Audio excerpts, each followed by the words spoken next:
Muy buenas. Hoy os traigo un top que me ha encantado hacer. Un top de 8 lugares encantados de mi Sevilla. En Sevilla hay muchos sitios supuestamente embrujados. Yo tengo 2 libros que hablan sobre esto, pero para no hacer el vídeo muy largo he escogido mis 8 lugares encantados favoritos. Empiezo con un lugar al que yo he ido varias veces con mis amigos a visitarlo y grabar tanto audio como vídeo. Un lugar del que sacamos unas psicofonías muy claras, pero no la puedo exponer porque las tiene un amigo mío al que le he dicho 1.000.000 de veces que me las envíe y no me las manda. Este lugar es conocido como la Casa de la Loca y se encuentra en la localidad sevillana de Palomares del Río. Cuenta la historia que en esta mansión vivía una familia de buena posición. La hija del matrimonio se enamoró perdidamente del hijo del guardia de esta finca, a lo cual el padre de la muchacha se opuso. La joven aprovechaba cualquier momento del día para quedar con su enamorado, pero cuando el padre de ella lo descubrió, despidió al guardia, provocando así la marcha de él y su hijo, y la locura de su propia hija, a la cual encerraron en su habitación al sentirse avergonzados de la salud mental de su hija. Gabriela, así se llamaba la joven, murió a una avanzada edad, pasando toda su vida encerrada y sin recuperar su estabilidad mental. Una de las psicofonías que más se repite en esta casa es la voz de una mujer diciendo «Te espero en el pozo». Dicho pozo se encuentra a pocos metros de la casa.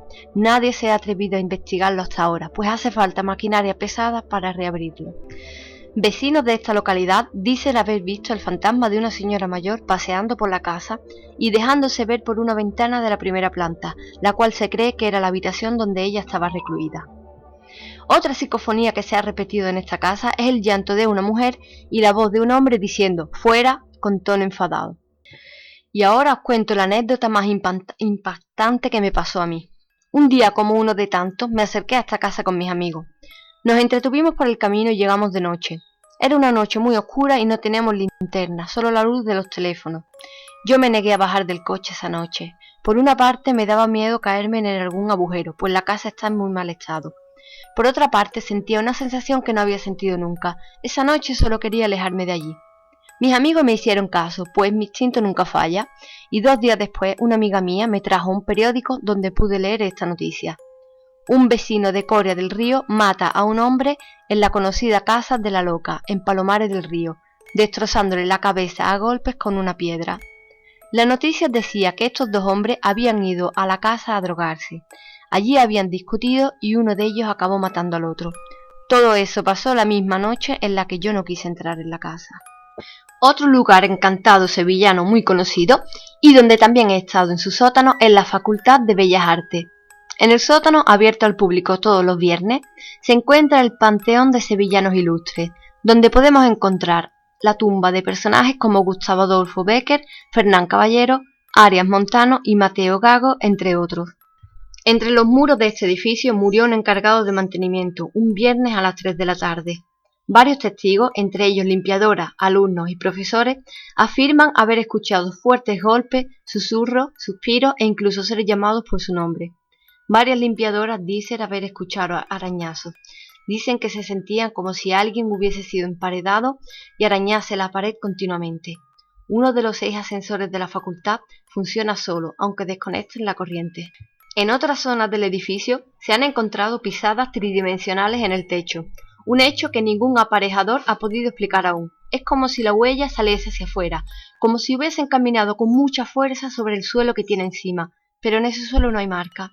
Más extraño aún es que esas pisadas aparecen y desaparecen cada cierto tiempo. Enfrente de este lugar encantado hay otro lugar más encantado aún. Algunas personas creen que la facultad está encantada por culpa de la proximidad de este otro sitio embrujado. Se trata del famosísimo restaurante Vianda. Uno de los lugares más encantados de Sevilla, un lugar lleno de trágicas historias. Antes de contaros la actividad paranormal de este lugar, os haré un resumen de los hechos trágicos ocurridos aquí. En el siglo XIX el edificio salió ardiendo. En el año 1936 asesinaron a un sereno en las inmediaciones del edificio. En el año 1946 el tranvía descarriló en la esquina del edificio provocando la muerte de 2 personas. En la década de los 50 apareció en la puerta del edificio una caja de madera con un niño muerto en su interior. En el año 1956 se descubrió una cripta en el interior del edificio mientras se llevaba a cabo una reforma. En el año 1995 una persona relacionada con los propietarios del edificio se suicida dentro de él. Entre los años 1995 y 1998 se alquilaban las habitaciones de la planta superior en las que se hacían sesiones de espiritismo. Y para terminar, bajo el edificio se encuentra la cripta de un antiguo convento. Con este historial es difícil que no se trate de un edificio embrujado.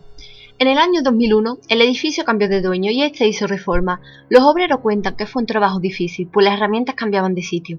Tenían la sensación todo el tiempo de estar vigilados y sentían voces. Los camareros de este restaurante afirman sentir una mano que los llama por la espalda, voces que pronuncian sus nombres, pasos en la última planta y un piano que sonaba solo como si alguien golpeara sus teclas. Estos trabajadores se niegan a cambiarse en las taquillas de la tercera planta, desde que uno de ellos vio una cara reflejada en una de las taquillas mientras se cambiaba. Además, que el cerrojo de la puerta se cerraba solo mientras que ellos estaban dentro de la habitación y siempre hacían menos de 10 grados a pesar de recibir la luz del sol durante todo el día. El ascensor funciona solo, las puertas y ventanas se abren solas a pesar de tener cerrojo, y varios clientes han asegurado ver la sombra de un hombre entrar en los servicios de la planta baja. Actualmente el restaurante Viandas no existe, en su lugar abrieron el restaurante Mediterráneo, el cual también cerró, y ahora creo que han abierto otro restaurante de tapas al que me gustaría ir a cenar en verano cuando vuelva a Sevilla. Sin alejarnos mucho del centro de Sevilla tenemos el Hogar Virgen de los Reyes, en el barrio de la Macarena. Este edificio fue utilizado como orfanato y hospital, siendo atendidos por monjas de la Orden de la Claridad. Hoy es un centro de adultos donde el ayuntamiento imparte distintos talleres y cursos. En la capilla del edificio se reúne el coro para ensayar, y varios de sus miembros han afirmado ver a una monja. Este fantasma se aparece siempre de la misma manera, de piel inmóvil, intentando comunicarse. Se puede ver su boca moviéndose, pero sin que ningún sonido salga de ella. El otro ser que muchos han afirmado ver es un niño que parece que juega al escondite o se esconde de alguien que le da mucho miedo. Todos los testigos coinciden en la descripción de este niño, muy sucio, con un babi de rayas, desnutrido y con ojeras. Otra persona fue testigo del desfile de un grupo de niños acompañados por la monja, por los pasillos del edificio cantando una canción de la guerra civil. Otros de los acontecimientos paranormales que ocurren aquí son porrazos, gritos, susurros y voces nombrando personas o simplemente diciendo «fuera de aquí». Ahora nos trasladamos a la calle San Luis, la famosa calle encantada. Sí, aquí no os hablo de una casa o un edificio encantado, aquí se trata de casi toda una calle. Y es que en esta calle, donde ahora hay un solar, antes hubo un cementerio romano y luego un orfanato. El solar estuvo en obras durante muchos años, por lo difícil que resultaba trabajar allí. Las herramientas desaparecían aunque las encerrasen en cajas con candado. Los guardas por la noche escuchaban llanto. Las radios se cambiaban solas de emisión o se estropeaban para siempre. Aparecían pisadas delante de los asustados guardas. Se podían observar siluetas de personas fantasmales caminando despacio por todo el solar, pero lo más terrorífico era la mano invisible que tocaba los hombros de los vigilantes nocturnos. Muchos de ellos se heredaron de baja o pidieron sus despidos a la empresa, quien optó por hacer guardas nocturnas en grupo. Las obras siguieron adelante y empezaron a aparecer tumbas y restos humanos, tanto de adultos como de niños. En una de las tumbas habían escrito en latín «No turbar la paz de este lugar». De aquí se cree que se originó el embrujo de esta calle sevillana. Manuel Cantelar fue vecino de esta calle, un vecino que sufrió un trágico destino. Vivía enfrente del solar, y un día dijo a sus amigos que desde su azotea veía en el solar unas esferas luminosas de color verde, que iban desde el solar hasta su casa, entrando por las ventanas de la primera planta. La locura de este hombre fue en aumento, y un día anunció que esas esferas no lo cogerían con vida, que no se dejaría atrapar por ellas. Pocos días después se quitó la vida clavándose un cuchillo en el corazón. Desde entonces dicen que nadie puede habitar esa casa, pues el espíritu de este hombre lo impide, quizás para salvar a otros de esas bolas de luz. En otra casa de esta misma calle desapareció un vecino.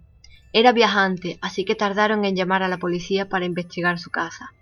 Cuando entraron, bastantes días después, encontraron la casa intacta, parecía que realmente estaba de viaje. A uno de los policías, aficionado a las antigüedades, le llamó la atención un viejo baúl de madera. Se acercó para observarlo y pudo ver unas extrañas manchas que salían de él. Lo abrió y así encontraron el cuerpo descompuesto de don Pelayo Roldán. Otro vecino, este también vivía enfrente del solar, un hombre cariñoso y de buen sentido del humor, un día empezó a quejarse de los niños del orfanato, un orfanato que ya no existía. Incluso se levantaba por las noches y salía a la calle gritando que los niños del orfanato tiraban cosas a su balcón y no dejaban dormir. Más adelante empezó a decir que estos niños daban grandes saltos para entrar por su ventana, pero que no lo cogerían vivo. Y así se repitió la trágica historia. Acabó ahorcándose en el recibidor de su casa. Actualmente en este solar se encuentra el Centro Andaluz de Teatro, donde en su interior las presencias siguen asustando tanto a alumnos como a profesores y visitantes. Ahora nos desplazamos a Carmona, una localidad de Sevilla con uno de los sitios encantados más famosos y antiguos, el Monasterio del Diablo. En este monasterio habitaban los frailes de la Orden de los Franciscanos Dominicos, fundada en el año 1620.